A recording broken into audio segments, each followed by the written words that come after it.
İnsanlar evrende yaşamaya başladığı andan itibaren yemek, barınma ve ısınma gibi temel ihtiyaçlarından sonra doğanın keşfine dair sonu gelmez bir yolculuğa adım atmışlardır. Doğadaki taşlara, ağaçlara ve hayvan kemiklerine zamanla bazen tesadüfen, bazen de bilinçli olarak şekil vermişlerdir. Genellikle insan, hayvan ve nesnelerin heykelleri yapılmıştır. Yapılan bu heykeller, yaşadıkları coğrafyanın özelliklerini günümüze taşıması bakımından çok önemli sanat eserleridir.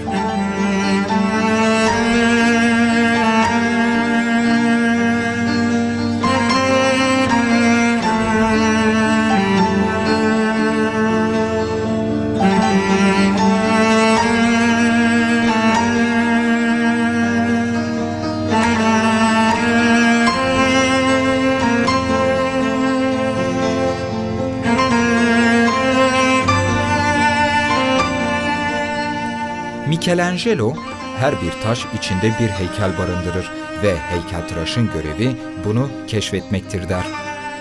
Sanatçı taşı ince ince yontarak, usta ellerin becerisiyle zaman zaman doğadan da örnekler alarak ve kendi renklerini de katarak envai çeşit taşlara, kile, ağaca ve demire can verir. Heykelcilik bir zamanlar gözde sanatlar arasında yer alırken günümüzde artık belli bir zümreye hitap eden elit bir sanat haline gelmiştir. Hitap ettiği kesim elitleştikçe bu sanata ve sanatçıya verilen değer de azalmaktadır. Oysa usta eller her bir esere insanın dünyasına ait sevinçleri, özlemleri ve hüzünleri de en yalın şekilde işliyor. Bu yüzden verilen değerden çok daha fazlasını hak ediyorlar. Biz bu tartışmaları işin uzmanına devrederek sözü ustasına bırakalım.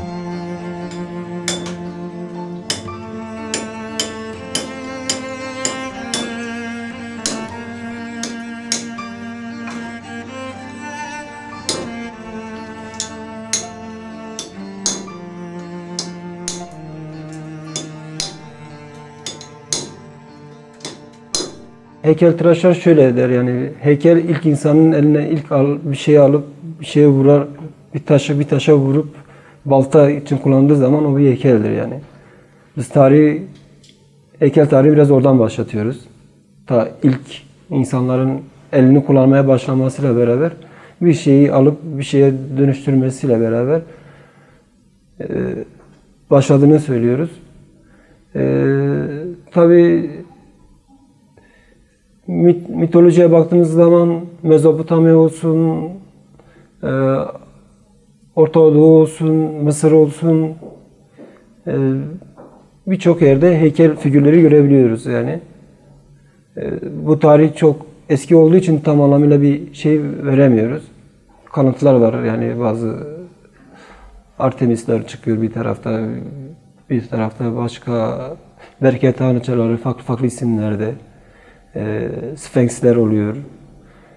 Uygarlıkların yaşadığı şeye göre heykeller dikiliyor. Belli bir süre sonra zaten yazının bulunmasıyla beraber dünyada da değişiyor, heykel formu da değişiyor. Ta ki Reform çağına kadar, Rönesans'a kadar, Orta Çağ'da başka bir anlam kazanmaya başlıyor heykel. Zanaat oluyor. Ondan sonra 1900'lerde sanata doğru yorulmaya başlıyor. Bir bilim olmaya başlıyor artık. Resim ve heykel ikisi bir arada zaten gidiyor, bu plastik sanatlar dediğimiz. Sanat bir dildir.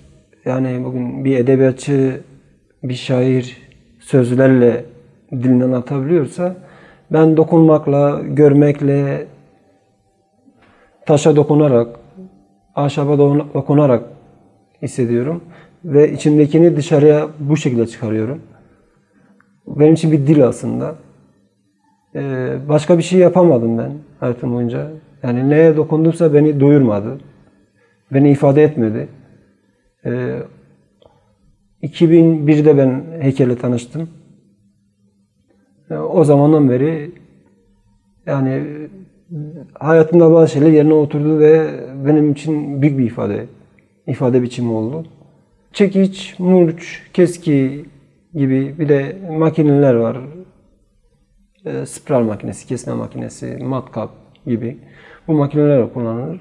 Yani büyük parçalar almak için spiralle kesiyorum.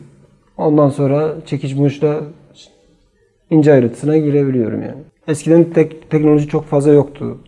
Bir çekiç ve murç vardı. Hatta ondan öncesi demir çağından önce de heykeller yapılıyordu.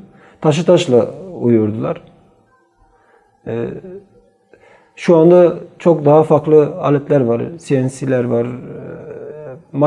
Makete koyuyorsun, blok taşı koyuyorsun, diğer taraftan çıkabiliyor artık. Öyle bir çağda olduğumuz için. Eskiden mesela 1500'lerde, 1600'lerde mesela Michelangelo'ya bakıyoruz. Biz kocaman devasa heykeller yapmış. Yapılması çok zor heykeller. Ama adam bir hayatı boyunca bir sürü yapmış. Bakıyorsun diyorsun bu adam yaşamı boyunca bu kadar heykel yapması imkansız yani bu teknikle. Yani bu olanaklarla. Tabi o zaman zanaattı biraz daha çok. Sanattan çok zanaat vardı ve bir sürü asistanla, çırakla bu işi yapıyordular. Geri dönüşüm malzemesi de kullanılıyor. Yani ben geri dönüşüm malzemesi olarak kullanıyorum. Mesela mask yapıyorum gazetelerden.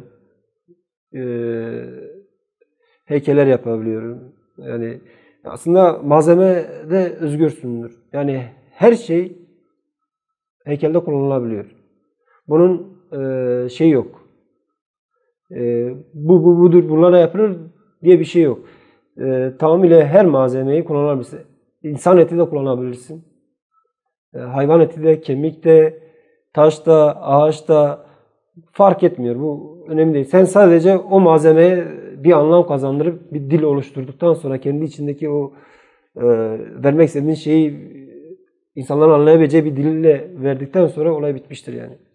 Ha bir de bunun teknik tarafı vardı. Yani modelaj atölyesi dediğimiz yani kille, çamurla dediğimiz ilk başlangıcı odur aslında. Form kazanma noktasında, form bilgisini kazanma noktasında. Ben hala da bunu kullanıyorum. 2001-2002'den beri yapıyorum. İlk yapım aşamam çizimdir. Eskizdir. Eskizini çizerim yaptığım şeyin. Ondan sonra maketini yaparım. Killen, kalıbını alırım. Alçıdan koyarım önüme. Sonra onu ne kadar büyüteceksem büyütürüm, taşa dönüştürürüm veya metala dönüştürürüm. Veya bronza dönüştürürüm ya da metala dönüştürürüm. Veya ahşaptan yontarım. Bunun belli bir aşaması var yani. Ama temel olarak kil dediğimiz yani çamur dediğimiz şey temel şey odur yani. Hani o beceriyi kazanmak için, o form bilgisini kazanmak için onunla başlamak en iyisi odur. Ve kil kesinlikle insanı deşarj eden çok güzel bir malzeme bence.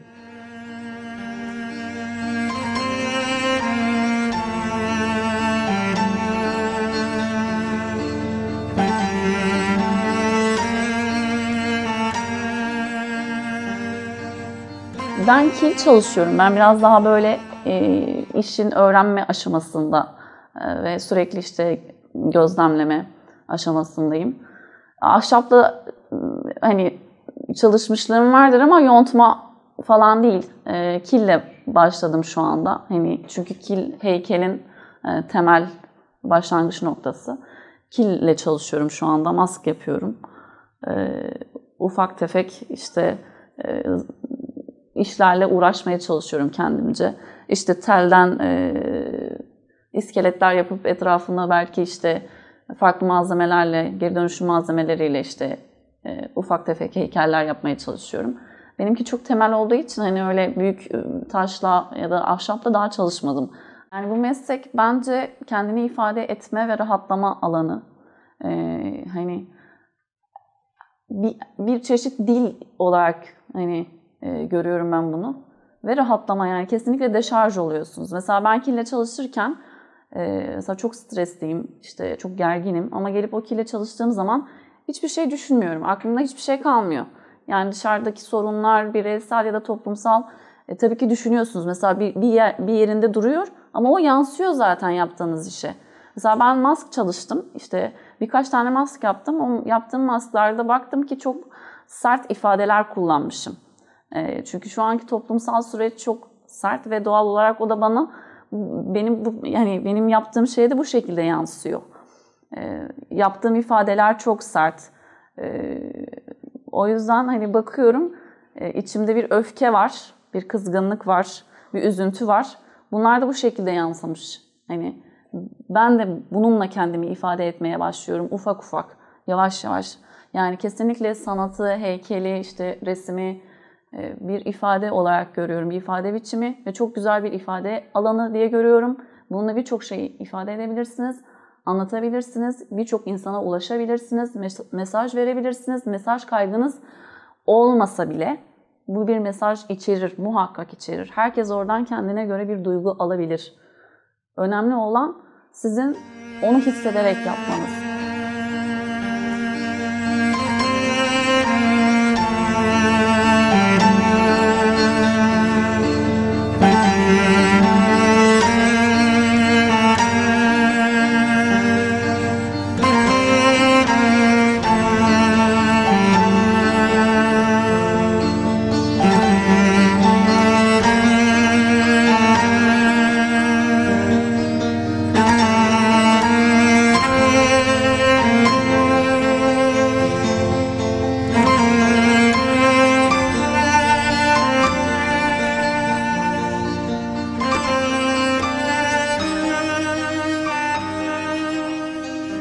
Tarihi araştırmalar ilk heykelin ne zaman ve kimler tarafından yapıldığı hakkında kesin bilgi vermemektedir.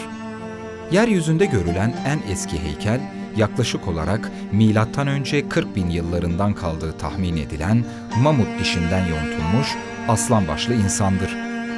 Dünyanın çeşitli yerlerinde yapılan kazılarda mermer, ağaç, taş, pişmiş toprak ve maden gibi malzemelerden yapılmış heykel ve heykelciklere rastlanmaktadır. Heykelciliğin çok yaygın olmasının en önemli sebeplerinden biri de kavimlerin ilahi olarak tanıdıkları varlıkları tasvir etmek ve ibadet etmek için heykel yapmalarıdır. Dinin heykel sanatındaki yeri ve etkisi heykelin başlangıcından yakın zamana kadar süregelmiştir. Yapılan kazılar ortaya koymuştur ki her heykelin bir hikayesi vardır. Kimi zaman kraliçenin kahramanlıklarla dolu yaşamı, kimi zaman bir filozofun duruşundaki binlerce yıllık anlam denizi ve kimi zaman da hayvan, bitki ve birçok canlı ve cansız varlıkların günlük yaşamdaki yerini sonsuzluğa taşıması. Sanat, varoluşun kanıtıdır. Heykel de o kanıtlardan biridir. Tarihi çok eskilere dayanan bu sanatın günümüz sanatçıları, heykel yapımına yeni bir bakış açısı vererek 3 boyutlu formda çalışmaya başlamışlardır.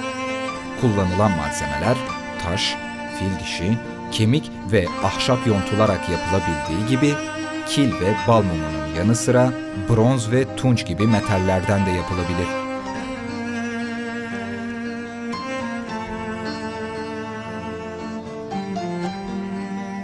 Şimdi anaerkil döneminde heykel yapılmış. Hepsi ihtiyaçlara göre. Yani İslam dinine baktığın zaman heykel yok zaten.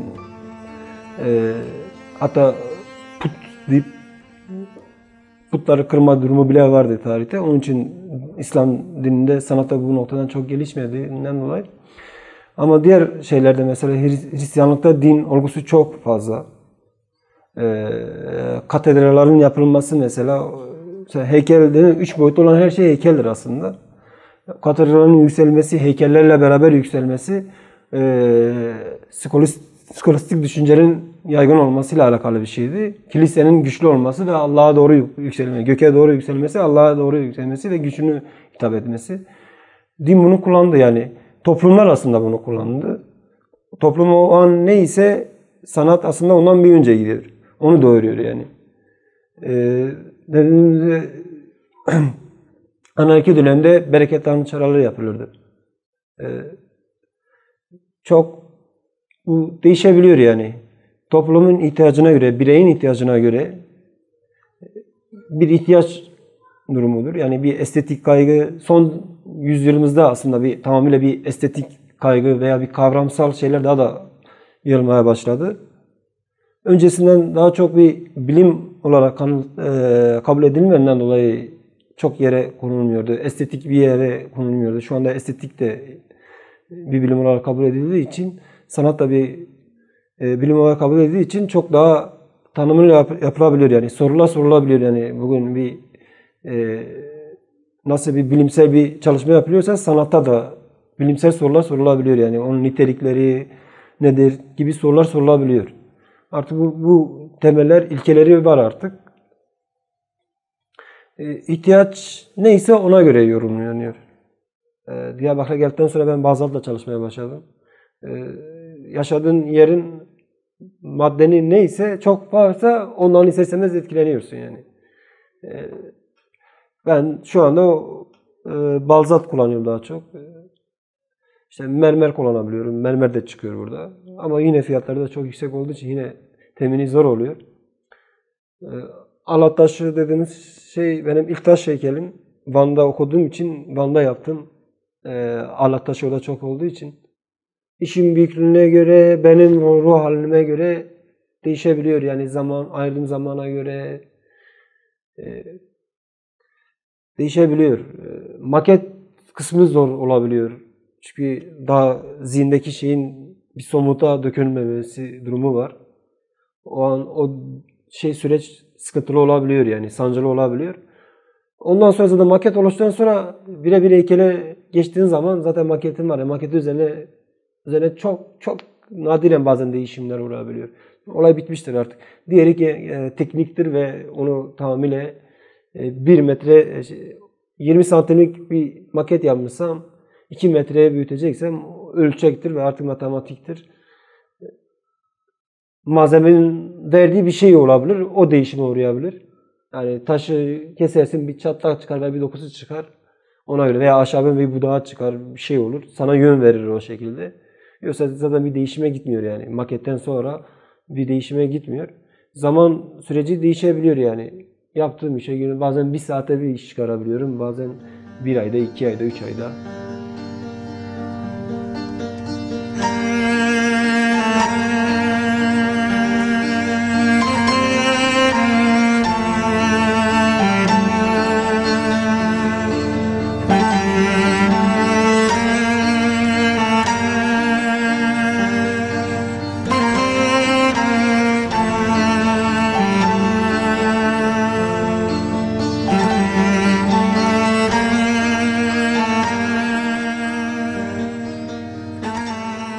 İfade biçimi ve çok da güzel bir ifade biçimi. Birçok insana ulaşabiliyorsunuz buradan. Her şeyden önemlisi benim mesela şu anda kimseye ulaşmak gibi bir derdim yok. Benim şu anda kendimle ilgili. Ben kendimi sadece deşarj etmeye, kendime ifade etmeye çalışıyorum. Önce kendinizi tanımaya başlıyorsunuz işi yaparken. Mesela bir iş yapıyorsunuz. İlk başta kendinizi tanımaya başlıyorsunuz. İşte dokunuyorsunuz, temas kuruyorsunuz. Her yaptığınız hareket, her dokunuş sizi bir şekilde ifade ediyor. Bir bakıyorsunuz ortaya çıkan iş sonucunda kendinizi de görüyorsunuz. Kendinizle yüzleşiyorsunuz. Önce bir kendinizle yüzleşiyorsunuz. Toplumun bir kültürü vardır. Mesela işte ülkemizde daha çok İslam kültürüyle büyüdüğü için doğal olarak birçok şeye tabu olarak yaklaşıyorlar. Mesela heykel onlar için put, tırnak içinde yani put şeklinde algılanabiliyor. Bundan uzak durabiliyorlar. Ya da işte bunu boş bir meslek, bir iş olarak görebiliyor. Yani fonksiyonel olmaması sanatın temel algılanma biçimlerinden bir tanesi şudur. Mesela sanat fonksiyonellik için yapılmaz. Kullanışlılık değildir sanat. Ama mesela biri gelip şu heykeli gördüğü zaman bu heykel ne işe yarıyor? Hani ben bunu ne yapacağım? Nedir yani? Bununla niye zaman kaybediyorsun? Şeklinde bir bakış açısıyla bakabiliyor. Toplumsal bir algımız, toplumsal bir bilinçaltımız ve bir kültürümüz var. Maalesef bu kültürde sanat yer edinmiyor. Hani bunun içinde dinin etkisi çok yoğun, çok baskın. Bunun içinde ülkelerin ya da devletlerin politikaları çok baskın. Bunun içinde kapitalizm var. Bunun içinde birçok sebep sayabiliriz. Ama bizim ülkemiz açısından baktığımız zaman temel sebeplerden en önemlisi kesinlikle devlet politikası, ikincisi dinin etkisi ve kapitalizm kesinlikle çok etkili.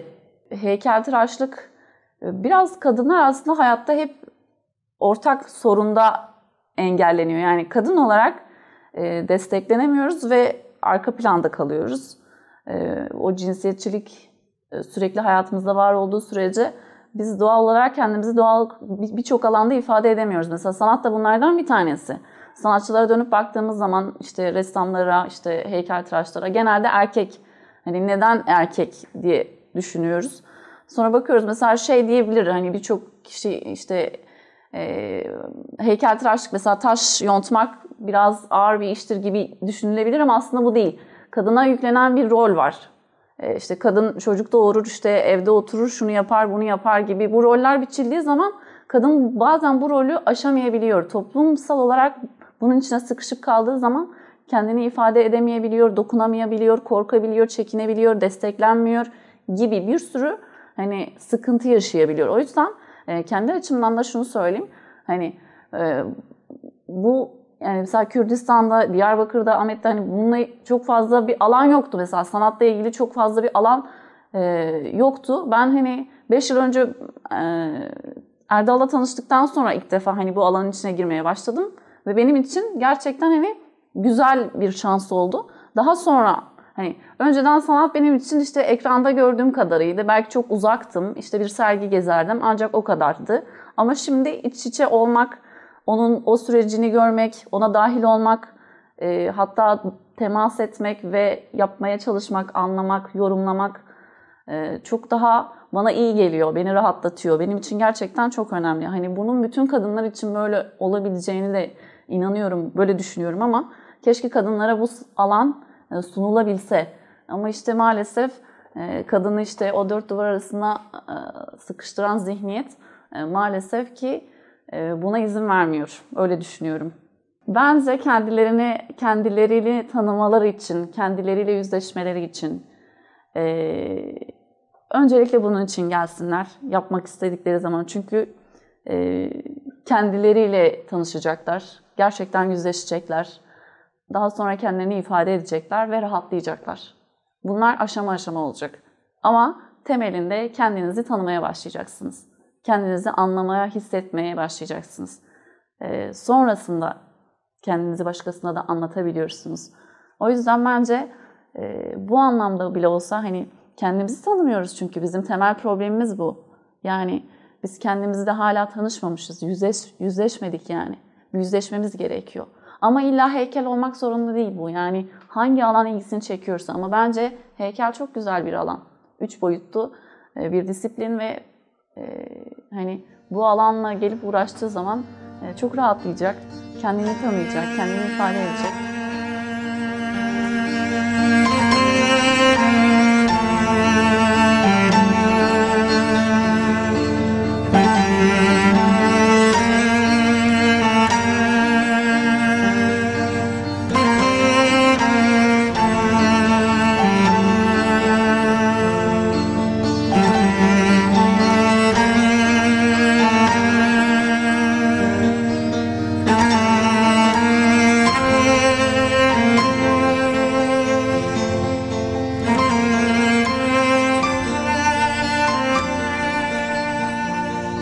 Birkaç kadın arkadaş çalışıyor, gelip gidenler de var. Üniversitede de kadın arkadaşlar vardı. Var, kadın arkadaşlar hala var, tanıdığım bir sürü heykeltıraş. Ama tarihe baktığımız zaman kadın sanatçılar çok ön planda olmadı. Hele heykelde hiç olmadı neredeyse. Biraz kaba iş olduğundan dolayı belki de, kas gücüne dayalı olduğu bir iş olduğundan dolayı da belki de. Son yüzyılda bu kırılmaya başladı. Ama yine de mesela taş yontmaya çok fazla kadın girmez yani. Vardır evet, çok iyi taş yontucular var. Yontu yapan kadın arkadaşlar var dünyada. Ama çok yanaşılmaz yine bu. Ama bu şey değil yani, bu kas gücüyle alakalı bir şey değil. Yani ben de zayıfım. 55 kiloyum. Ama saatlerce çekiç sallayabiliyorum. Bu tamamıyla bir teknik şeydir. Yani çekici nasıl sallanmasını bilirsen olur yani. Bir hamalın 70-100 kiloyu sırtına alıp 5. kata çıkarması gibi bir tekniktir yani. Bence bu şeydir yani, bu artık toplumun dayatmasından dolayı kısır döngüye dönüşmüş bir şey. Kadınların önünün açılmamasından dolayı bir durum diye düşünüyorum.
her maddenin bir dili vardır. O dili bilmezsen